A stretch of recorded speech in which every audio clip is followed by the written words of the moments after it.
मैंने क्योंकि ये तय कर लिया है कि मेरी सपोर्ट अब उसी के साथ होगी जो पावर में होगा। अभी जमीर वमीर कुछ भी नहीं होता, कटाओ इसको। और तुम लोग ना बाज आ जाओ मेरी मरियम नवाज को बातें सुनाने से, जेलस अवाम हासिद ना हो तो। जहाँ मेरी मरियम 2 मिनट के लिए खुशी होती है, वहाँ पे तुम लोग को साड़े पड़ जाते हैं। अब इसमें उसका क्या कसूर है कि वो नवाज शरीफ के घर पैदा हो गई है। अब बेचारी तुम गरीबों के सामने अच्छी ड्रेसिंग भी नहीं कर सकती, क्योंकि तुम लोग हासिद नंदों की तरह उसके पहने हुए कपड़ों को गंदी नजरों से देखते हो और फिर अंदाजे लगाते हो कि इनने कितना सूट पाया है। बेचारी को लंदन जाना पड़ा है 2 घड़ी सुख का सांस लेने के लिए। वहाँ उसने रखा है, तुम लोग यहाँ पे रोने शुरू हो गए हो कि हाय लाहौर में इतनी स्मोक हो गई है और ये अपनी आवाम को छोड़ के चली गई है। नहीं तो मरियम थोड़ी लेके आई है स्मोक जहेज में, और उसने वहाँ रह के क्या कर लेना था? मतलब कौन सा फूंके मार मार के स्मोक का रुख बदल देना था? तुम गरीबों के तो वीजे ही रिजेक्ट हो जाते हैं। हासिदो, तुम लोग तो जाके भी पाकिस्तान छोड़ के नहीं जा सकते। मेरी मरियम अगर चली गई तो क्या हो गया? ठीक है, तुम ही लोगों के पैसों पर गई है, लेकिन देखो अगर तुम वहाँ खुश नहीं हो तो इसका मतलब ये नहीं है कि मरियम भी अपनी नन्ही मुन्नी खुशियां मार के पाकिस्तान में तुम लोगों के साथ सफर करे। उसके लिए तो लंदन जाना वैसे भी ऐसे ही है जैसे तुम्हारे लिए नानी के घर जाना है। और ये छोड़ दो, ये छोटी बातें करना क्या है। हाय फर कोट तो पाकिस्तानी पूरे 2.25 लाख रुपए का पहनना इसने, और जो ग्लासेस इसने लगाए हुए वो डियोर की है, 1.5 लाख रुपए के हैं। और स्कार्फ जो इसने लिया हुआ है वो बर्बरी का है, 35,000 रुपए का। और जो बर्किन बैग वो लेके घूम रही है वो लाखों का नहीं बल्कि करोड़ों का माल है। हासिदों ने तो ये भी कहना शुरू कर दिया कि मरियम ने लिप फिलर्स करवाए हुए हैं। खैर मैंने भी जब पहली दफा इसको यूं देखा था ना फिलर्स के साथ, तो मुझे लगा शुजात हुसैन को देख रही हूँ, इतनी शक्ल मिल रही थी। लेकिन तुम गरीबों को क्या पता हो कि फ्रेश फिलर्स ऐसे ही लगते हैं, थोड़े दिनों बाद ये स्वेलिंग चली जाएगी और मुंह नॉर्मल हो जाएगा। बेचारी मेरी मरियम सुकून से लंदन भी नहीं घूम सकती, फौरन पुलिस आ जाते हैं मुंह पर ही बुरा भला बोलना। ये देखिए जाली वज़ीर-ए-आला,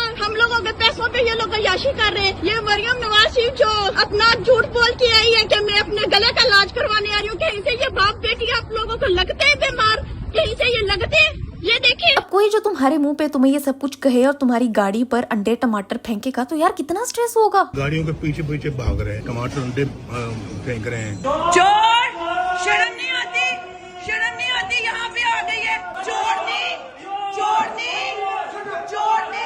इस स्ट्रेस से फिर मेरी मरियम की नींद पूरी नहीं होती, डार्क सर्कल्स होते हैं, रिंकल्स आते हैं, बाल गिरते हैं। तभी तो बेचारे को बोटॉक्स करवाना पड़ता है, माइक्रो ब्लीडिंग करवानी पड़ती है, फिलर्स करवाने पड़ते हैं ताकि दुनिया को उसका टूटा हुआ दिल ना नजर आए। क्या हो गया यार, अगर तुम लोग स्मोक में खांसते खांसते मर रहे हो, सांस लेते हुए लिटरली मौत आ रही है, दमे के मरीज तो इनहेलर ले लेके बावले हो रहे हैं, लेकिन देखो मरियम है कितनी सोनी है कि नहीं। अब बंदा चिल भी ना करे। और अगर तुम लोगों को ज्यादा अफसोस हो रहा है ना मरियम के अच्छे हालात देख के, तो समझ जाओ कि मरियम तुम लोगों पर अल्लाह का भेजा हुआ अजाब है। वरना अपने घर में तो हालात अच्छे ना होना तो बंदा ईद के दिन भी बाहर नहीं जाता। ये बहन अगर तुम लोगों को खांसता छोड़ के लंदन बागों में टहल रही है ना, बेचारी इतनी सारी सर्जियां करवा के भी प्यारी नहीं लग रही, तो ये वाकई अल्लाह का अजाब ही है। अब देखो अपनी करतूतें देखो, हर दूसरे हफ्ते किसी ना किसी टिकटॉकर की वीडियो लीक हो रही होती है और तुम लोग पकड़ के उनको वायरल कर देते हो। और एक तो मुझे ये बात कभी समझ नहीं आई कि कोई भी फेमस बंदा या बंदी, कोई सेलिब्रिटी, कोई फॉलोअर्स वाला बंदा क्यों उल्टी हरकतें करते हुए वीडियो बना रहा होता है। एक तो तुम कर रहे हो गुनाहे कबीरा, फिर उसको तुम कर रहे हो रिकॉर्ड, और रिकॉर्डिंग करने का मकसद ये होता है कि ये वाली वीडियो कल कोई ना कोई जरूर देखेगा। लीक होने के बाद ट्विटर पर उसका ट्रेंड चल पड़ता है। ये परवर्टेड लोग हैं हमारी कौम के, गुनाह करो और फिर उसको फैलाओ, गुनाहे जारिया करो। फेसबुक पर एक ग्रुप है जहाँ पे मैं ऐड हूँ, अल्लाह जाने में वहाँ क्यों ऐड हूँ। उस ग्रुप में जहाँ के लोग पीजीसी केस के वाक़े के विक्टिम को फुल सपोर्ट कर रहे थे कि लड़की की इज्जत का मामला है, सबको आवाज उठानी चाहिए, उसी ग्रुप के वही लोग, वही प्रोफाइल वाले मेरे मुसलमान भाई बहन लीक्ड वीडियोस के लिंक बांटते फिर रहे हैं। इतनी गिरी हुई परवर्टेड सोच रखती हुई कौम के नौजवान भला क्यों कुछ करेंगे। गज़वा बदर में अली बिन अबी तालिब 24 साल के थे, जुबैर इब्न लव्वाम 22 साल के थे, तलहा इब्न उबैदुल्लाह 20 साल के थे, साद इब्न नबी वकास 23 साल के थे, अब्दुल्ला इब्न मसूद 27 साल के थे, रज़ी अल्लाहु अन्हुम अजमाइन। ये वही उम्रें थी जिस उम्र के मेरे मुल्क के मुसलमान लीक्ड वीडियोस का लिंक मांगते फिर रहे हैं ताकि कबीरा गुनाह के गवाह बन सके। इन उम्रों के सहाबा ने गज़वात लड़े हुए हैं और इन उम्रों के हमारे मुसलमान पाकिस्तानी बगैर किसी पर्पस के जिंदगी गुजार रहे हैं। यार ये हालात रहे ना तो अगला लीडर कोई मरियम से ज्यादा करप्ट आएगा। अभी तो सांस लेना महाल है ना, अगला लीडर बात करना महाल करेगा, खाना पीना महाल करेगा। तुम्हें क्या, तुम लगे रहो वीडियोस लीक करने में। सानू की पे जिस कौम के जवान परवर्टेड माइंडसेट की हो ना, उस कौम पर मरियम और गंजे जैसे हुक्मरानी आते हैं। खैर तुम बताओ, तुम्हें क्या लगता है कि क्या तुम्हें भी मरियम नवाज एक झलक में शुजात हुसैन जैसी लगी थी या सिर्फ मेरा वहम है? और ये भी बताओ कि लोग क्यों मेरी मरियम से इतना जलते हैं, नीचे कमेंट्स में लिखो। और आज के लिए बस इतना ही था, मैं मिलती तुमसे अगली वीडियो में एक नए टॉपिक के साथ।